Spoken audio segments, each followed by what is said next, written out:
discipline is helping a child solve a problem. The motivation of discipline is not to vent your anger. Never hit your children or react to your children out of anger. Respond. Take a moment. Discipline is a decision you make to help solve a problem, whether that's taking away a phone, whether it's you can't go out or you need to do X, Y, and Z.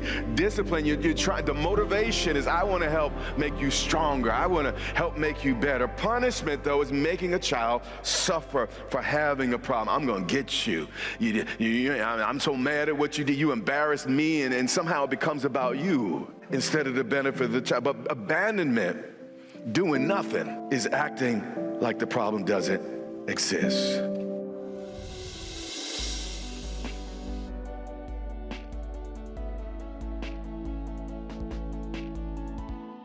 We are in part 2 of our parenting series, and we're going to begin in 2 Samuel chapter 13, beginning with verse 19. Some of this, it'll take a moment before you pick up if you did not, or if you weren't with us last week. Verse 19. Then Tamar put ashes on her head. Back in this time, ashes were a sign of mourning. And the bread she had just cooked for Amnon, she reached in and she took the hot ashes out, put it on her head, covered her face, and even as she cried, her tear-stains would go through the ash and black tears would drip from her face, and all of this was a sign of her grief. You see, things bottled up in life tend to resurface in uglier forms later until we address them. And I recognize that everyone in this room is strong and independent and bold and brave. But God gave us tears so we can't hide from the sight of those we love how much we need help at times. And in this moment, she tore her robe of many colors. Joseph, if you recall, also wore this robe of many colors. And this robe represented the fact that she was a princess. This was her mantle. But after what had just happened, she did not feel like a princess anymore. Ammon had hurt her, abused her, and then kicked her out. And one of the most self-destructive things you can do in life is believe the opinion of someone who doesn't love you. And she's battling with this. Is the way he treated me the way I'm supposed to be treated? Did I do something to merit what just happened in that bedroom?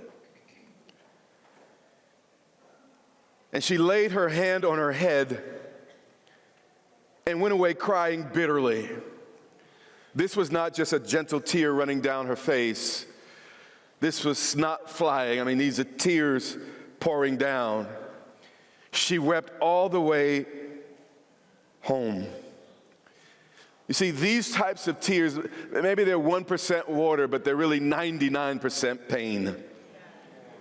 And no one can cry these types of tears for you but you. And Absalom, her brother, said to her, you see, she couldn't go to daddy because daddy wasn't healthy. And daddy would only make excuses for his sons. Parenting principle number 1. A good parent is not just someone a child comes from, but a person a child can run to. David had not yet developed into that man just yet. And before we beat up on David, we got to look a little bit into his background. How did David get here? And sometimes the question is not what's wrong with you as much as what happened to you. Let's go back in David's life, 1 Samuel 16 and 10. This is just one glimpse into probably a regular experience for David. Thus Jesse, who was David's daddy, made 7 of his sons pass before Samuel. Now, having Samuel come to your home in these days was very much like having the President of the United States come to your house. He was the judge of the nation. He was the prophet of the land. And so, you have President Obama, President Biden, President Trump coming to your table, and you intensely don't invite one of your kids to dinner. And eventually the prophet, he knows God's called him to, appoint, anoint one of the children. But, we know in part and see in part, so we don't always know all the details. But he did know, listen, God, you sent me here, but in his gut, none of these kids are the one you want me to anoint. So he said to Samuel, the Lord has not chosen these, and God does not choose the way we choose. You see, you may have children you may enjoy more than others. Maybe it's because of their maturity level. Maybe it's because of shared interests. Maybe it's because of shared values. But never let it be because there's a child you love less. You see, enjoying a child is not the same as loving a child. You see, if your son is incarcerated, your daughter is incarcerated, there's a limited amount of enjoyment you can have. And it's not that you love that child less, but that child that has done what they needed to do and can come to your house and be at dinner, there's just a level of enjoyment. Do you understand what I'm saying? So, with God the Father, God wouldn't love me less if I went sideways, but he wouldn't get the same level of enjoyment. So what I'm trying to do is bring enjoyment into the heart of my Father. You hear what I'm saying? Father God. And each of us, when we walk into the room, we want to bring joy. Not just say, well, God loves me, but bring joy into the heart of the Father. And Samuel said to Jesse, are all the young men here? Well, then Jesse says, well, there's this one kid. And there he is. So, meaning David was, they could see David. So he was within sight, but he intensely did not want him to come. And he was out there keeping the sheep. So the most respected man in all of Israel shows up for dinner at Jesse's house, and Jesse calls all his sons except one. How many of you know that had to sting? Yeah. And Samuel said to Jesse, send and bring him. The dad only invited David because Samuel pressed him. Meaning dad didn't want David at the table.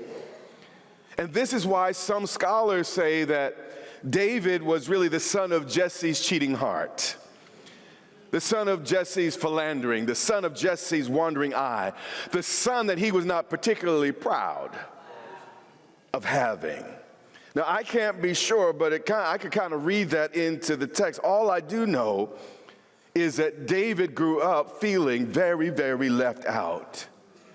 And it's highly possible that David's dad was just a little bit harder on David than the others. And this could be the reason why David overcompensated with his own kids. Perhaps his dad was, was a little harsh with him and all of it's like, well, I will never do that to my children. But you see, what I learned in life, hurt people hurt people. And principle number 2, good parents know raising a child is not making up for the deficiencies in your childhood. It's about giving your child what they need for theirs. Back to 2 Samuel 13:20. And Absalom, her brother, said to her, again, she couldn't go to dad, she had to go to brother. Has Amnon, your brother, been with you? Obviously, Absalom was suspicious of Amnon's request when Amnon asked for his most beautiful sister to go to his house. And if he didn't suspect something, he would not have been able to guess this as quickly as he did. You see, anyone paying attention could have seen this coming. But David, as a daddy, was asleep at the wheel. And some wheels you just can't fall asleep at. I'll sew you up before we're done. But now hold your peace, my sister. He is your brother.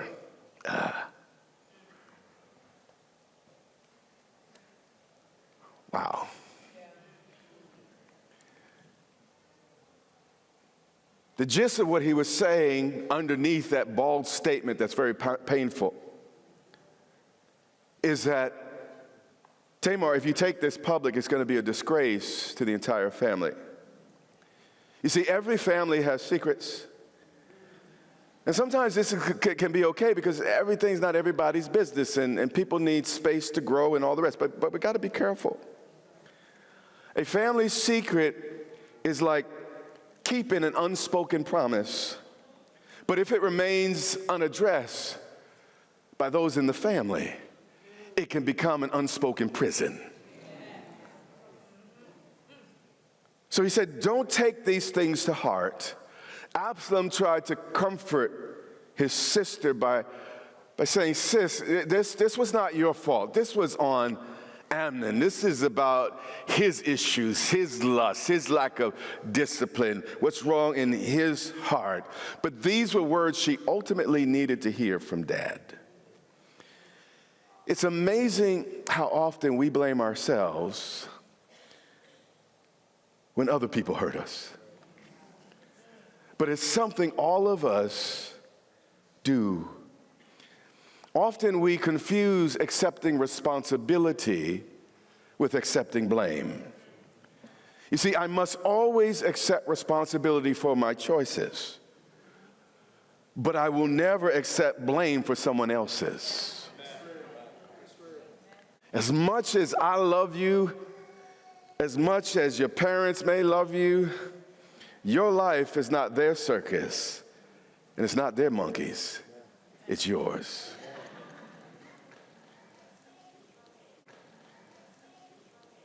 So Tamar, watch this, remained desolate in her brother Absalom's house. She gave up on herself, and she gave up on her future. What someone else does may define them, but never let it define you. And when King David heard of all these things, he was very, very, very, very angry. He didn't take steps to fix the issue. He just became emotional. And many of us kind of lead that way. We just get emotional. It's just a bunch of bluster, a door slamming, things breaking. But the issue is never or seldom addressed. Principle number 3. Discipline is helping a child solving a problem. Punishment is making a child suffer for having a problem. But abandonment is acting like the problem does not exist.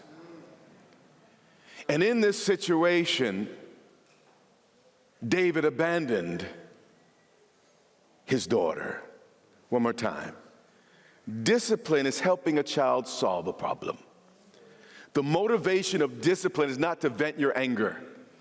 Never hit your children or react to your children out of anger. Respond.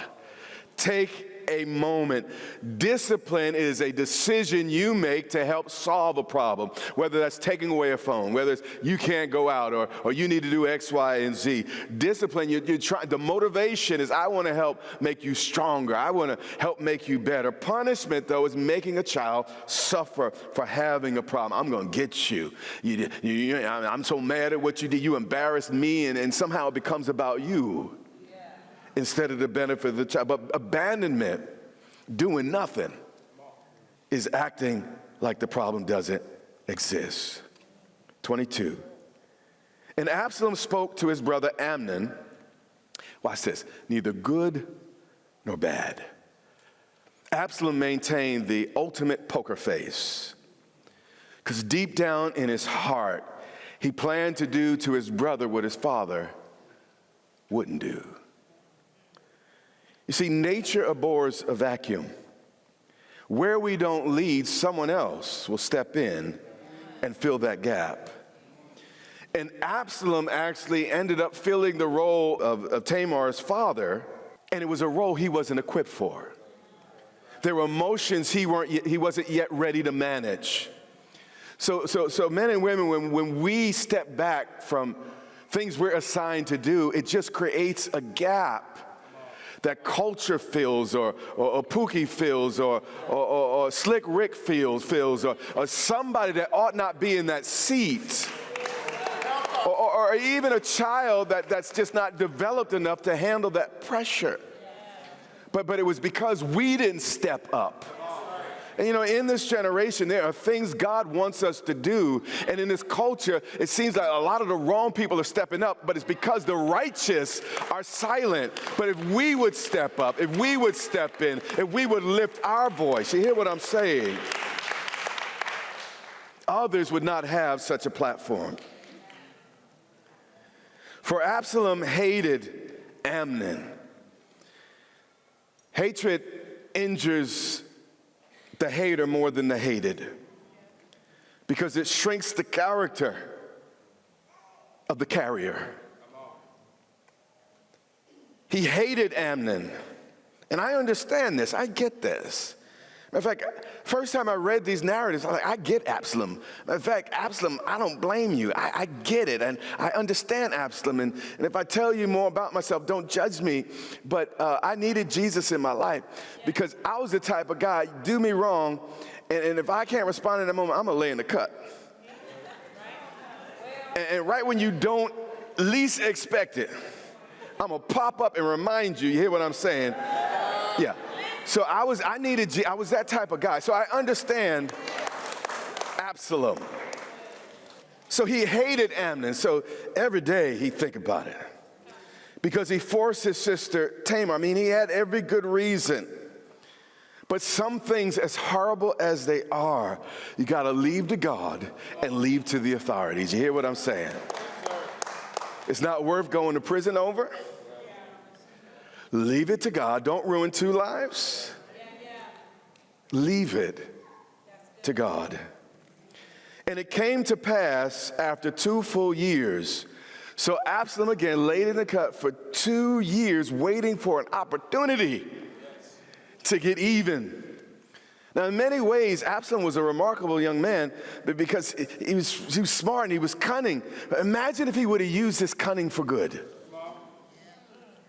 So then it goes on as sheep shearer time comes, which is, really like their Christmas. It was a time of celebration. Everyone was happy, and you were going to get new clothes because the wool was there, and you might even eat, some lamb. You call people over, and there'd be celebration. And Absalom invited all the king's sons. Then Absalom came to the king after he invited his brothers and said, because he knew, by the way, that Amnon probably would not come, because Amnon was just a little bit embarrassed, and Amnon was probably not comfortable around Absalom because, he had this grudge. So what Absalom's doing is working on making sure Amnon's there another way. So he says to the king, kindly note, your servant has sheep shearers. It's that time of year. Please let the king and his servants go with your servant. So Absalom understood if David came, all of his sons would have to come too, because that's the way you honored the king. But the king responded to Absalom, no, my son, let us not all go now, lest we be a burden to you. You see, in those days, they respected. I know respect is so far gone today, but back then you still respected people, and you respected people's office, etc. And you could not invite a king without presenting a feast fit for a king. And David knew that this would be a lot on his son and all his servants, and it just required too much. So David, for one of the rare times says no. But then Absalom begins to urge him. He does his very best. He's like, David, come on, Dad, come. This is important to me, whatever. But David would not go. But David did bless him, which was great. So, but when David declined, Absalom moved to plan B. Then Absalom said, okay, Dad, if you won't come, please let my brother Amnon go with us. Now, this made sense because Amnon was the crown prince. He was the oldest son, and people expected him to become king after David.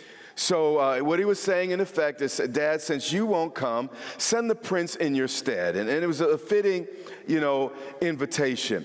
And the king said to him, Why should he go with you? So the king is, he's suspicious. He knew what had happened and what Amnon did to Absalom's sister. But David still had not quite learned the lesson we talked about last week. He still had a problem giving his children well-placed no's. And as a parent, you got to learn, not no for everything, but well-placed. Some things are just not good for you yet. You hear what I'm saying? Some things will take you to the wrong place. I remember when I was in my teens, I thought I was grown, probably about 13. I thought I was a grown man. And I wanted to go see Staying Alive. And y'all, I know I'm really dating myself. It was the movie, John Travolta, crazy stuff. And my mother said no. Well, she knew what type of stuff watching that movie would bring out of me. So in her wisdom, she said, no. Of course, I snuck and saw Staying Alive. But the point is, a well-placed no sometimes lets a child know you care. The only day I don't have a little thing in here is the day I need it because I am sweating. You got something to, it's just a little bit warm in here. Honey, would it be okay if I took my jacket off? She told me no earlier, so, okay. See, I do take directions, so, all right, there we go. Thank you. Okay, I'm good. And the king said, well, why should he go with you? But Absalom urged him. It was against David's better judgment, but he let Amnon and all the king's sons go with him. What do you think's about to happen? Now Absalom had commanded his servants, saying, watch now, when Amnon's heart is merry with wine, watch this, he waited till Amnon was most relaxed and most vulnerable. And when I say to you, strike Amnon, then kill him. Now those of us familiar with the Bible recall, as David made Bathsheba's husband drunk, then murdered him, Amnon, his son, made his brother drunk, then murdered him. You see, a parent seldom has the clarity to see the worst in themselves until it reappears in their children. He said, do not be afraid, have I not commanded you? Be courageous and valiant, good things. But Absalom understood that his servants would be reluctant to take the life of one of the king's sons. And God had already prophesied that the sword would never leave David's house because of his sin with Bathsheba. And now the whole process has begun. So the servants of Absalom did to Amnon as Absalom had commanded. Then all the king's sons arose. If we don't face our problems when they're smaller, they only grow taller. If we don't deal with issues when our child's 2, 4, 6, 16, when they're like 28, 35, 59, it becomes very, very difficult. You have a space in your child's life to influence them like none other, and don't miss your window of opportunity. Do you hear what I'm saying here? All the king's sons arose. No one likes confrontation, but all of his children are now running from one of his sons because of the monster David helped to create, because David avoided dealing with issues as they arose. You see, avoidance may be the best short-term strategy to escape conflict, but it's the best long-term strategy to ensure an explosion. And when you keep kicking stuff down the road you need to deal with, whether it's with your children, whether it's with your spouse. I have found, I know I have a perfect marriage and perfect children and everything, but I have found that when me and my wife go on vacation, that's normally where we start having some arguments. You see, most of the other time, we're too busy.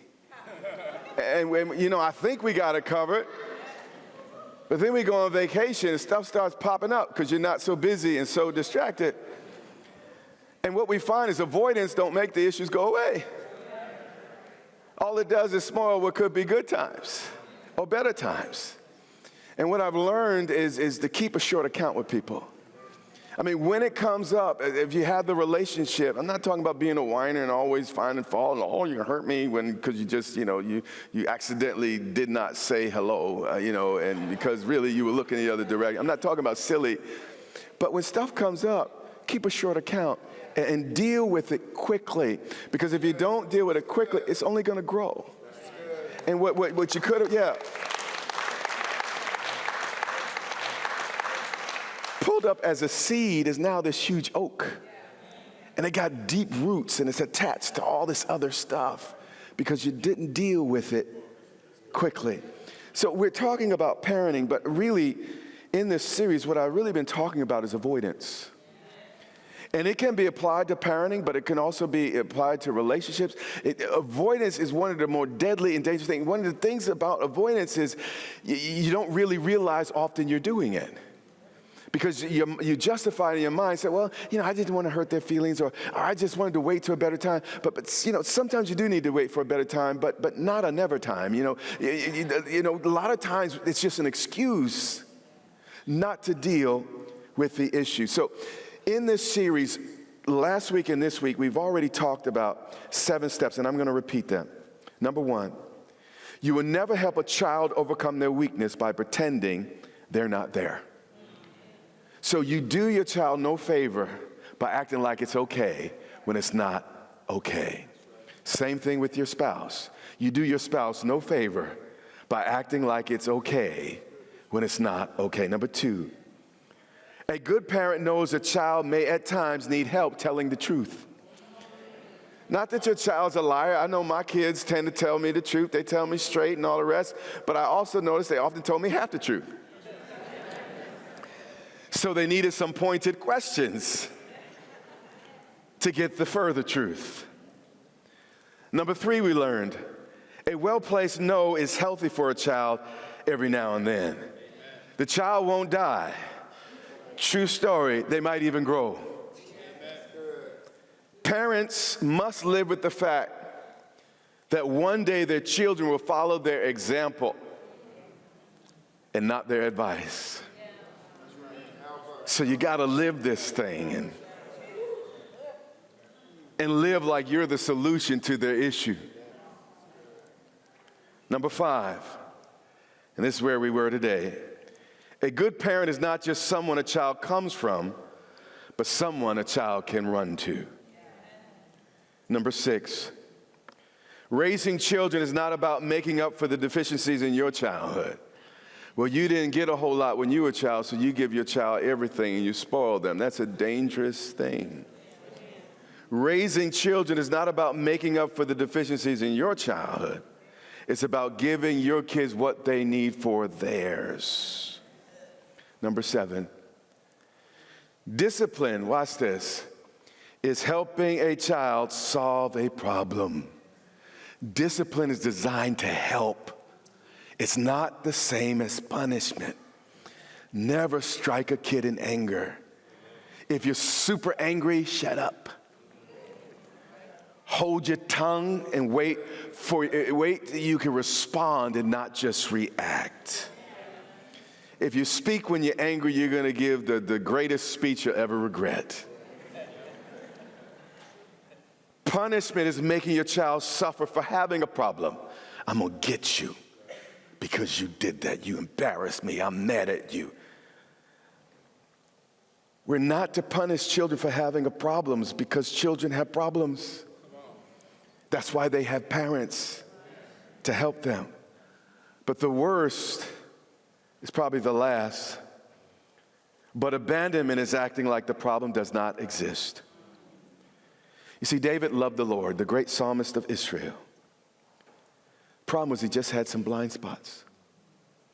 And those of us in this room, we're good people. You love the Lord. I mean, David wrote the Psalms. He worshiped. He was the lead worshiper of Israel. He was an amazing king. Wise, strong in battle. But he had blind spots. And some of the issues, or some of the right traits in his life, he kind of had in one area, but he didn't let it go to other areas. So like some of us are kind on Sundays, but then Mondays, you know what I'm saying?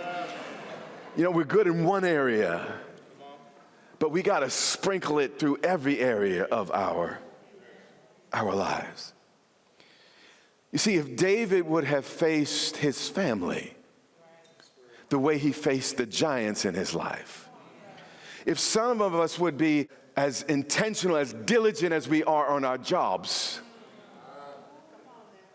with those we love in our family, if we would pay attention to our wives as hard as we studied for that degree that got you that car and that home you live in. My Bible says we're to live with our wives according to knowledge. The Hebrew is literally you need to study your wives. Why? Because they're not easy. You're not going to get them in a day. And then you think you got them, then they change. They just change. They just change on you. They just shift. They'll keep it fresh. Yes, ma'am.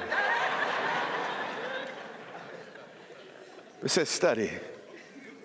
But I learned in my life, I not only study my wife, I study my children.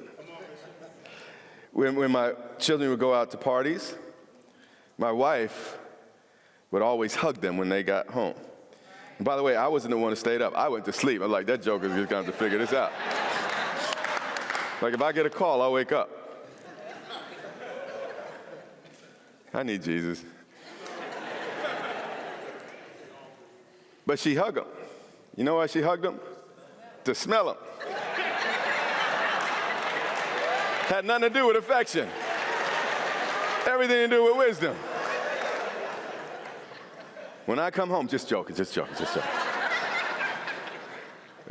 17:48, it's going to be quick. I'm going to wrap up in just a second.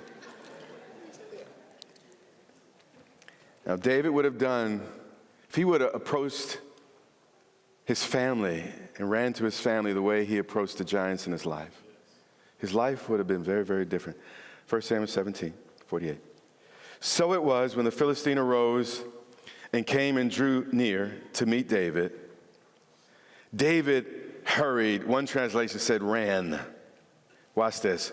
Ran toward the army to meet the Philistine. David, whenever he ran toward the battle, he always won.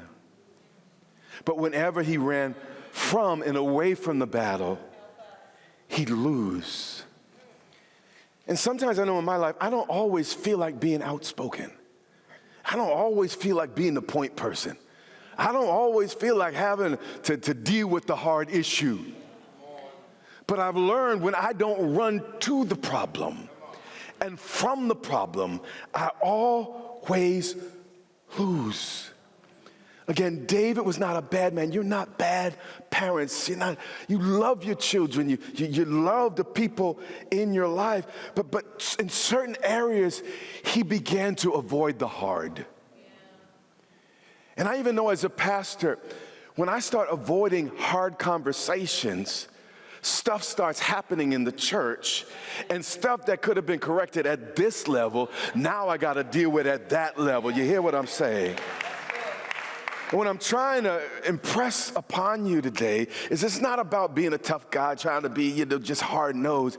It's about loving your children and loving those around you. And if you don't deal with it at that level, it's just gonna grow until, at one point you could have used your finger, but now you need a chainsaw. Not only chainsaw, you need ropes on the tree and all the rest stuff to keep it from breaking the fence and the house when it falls, because you let it grow so large. And God don't want you to tear up your house and your fence and all the rest. He wants you to deal with things while they are small.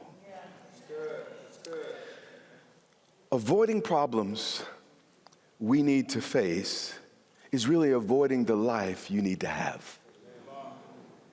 And the only way to have the life God wants for you is to deal with some issues boldly. Now, I do want a few caveats here. Now, don't go into your house like a cow, whatever, in the China store. Use wisdom and consideration and grace. And sometimes, though, you got to be firm, but deal with your issues. A lot of people, well, this wouldn't happen if that external thing wouldn't happen. No, that thing was already there. The external thing just made it surface. And I would rather deal with things before external things come to make me have to. Do you understand what I'm saying? Then David put his hand in his bag. And all I've been doing for 2 weeks now is filling your bag. You have 7 stones. You have things that can affect and impact your life. Then David put his hand in his bag. And the problem is some people don't have any tools in their toolbox. They don't have any skills to reach down for to address situations. So I'm not just trying to preach you happy. I'm trying to preach you wise.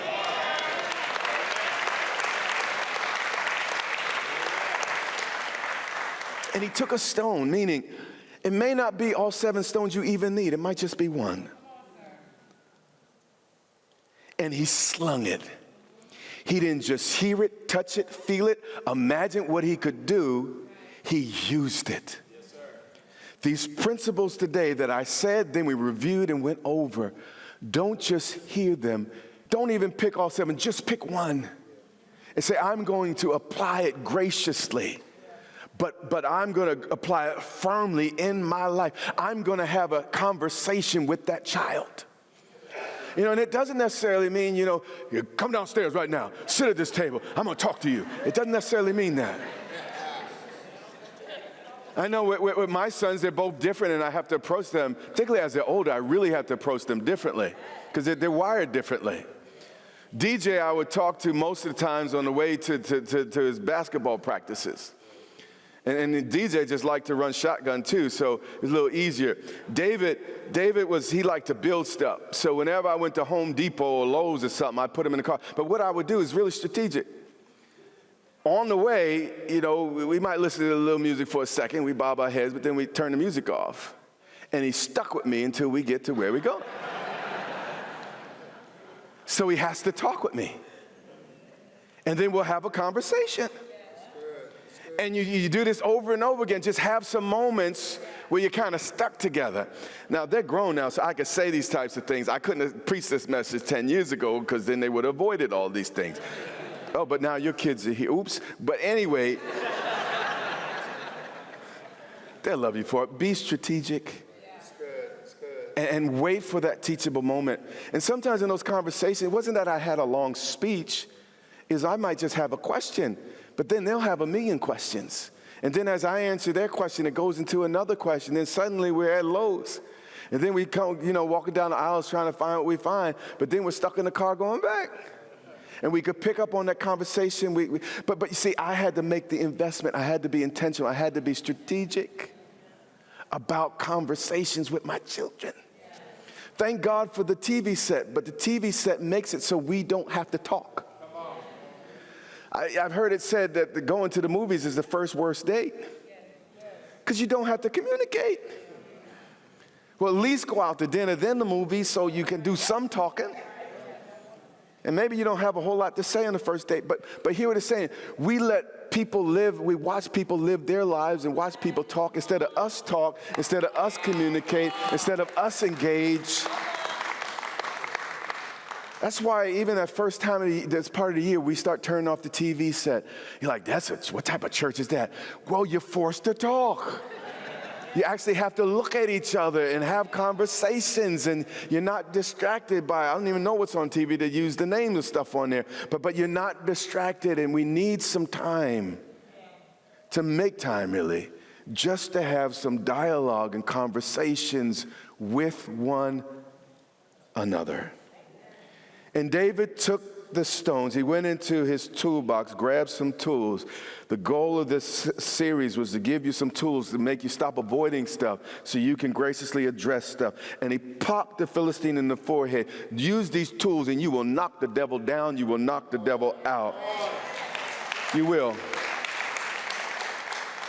So that one stone sank into his forehead and the giant fell on his face to the earth. So again, don't just hear me today. Don't just think about me today. Think about what I said today. Do it. The only thing I ask as I wrap up is just as David ran toward his giant. Make sure you run home to the biggest being that has ever been, and you touch base with your Father in heaven before you try to address your children at home. Thank you so much for visiting our YouTube channel. My hope is that you found something in today's message that has blessed you. If you've been touched, if you've been inspired by what you've heard, and you want to help us reach others, I encourage you to like this video, subscribe, comment, and share this message with someone else. If you would like to support this ministry financially, you can click the link below to help us spread this life-changing message of Jesus Christ around the globe. I hope to see you back here again. God bless you.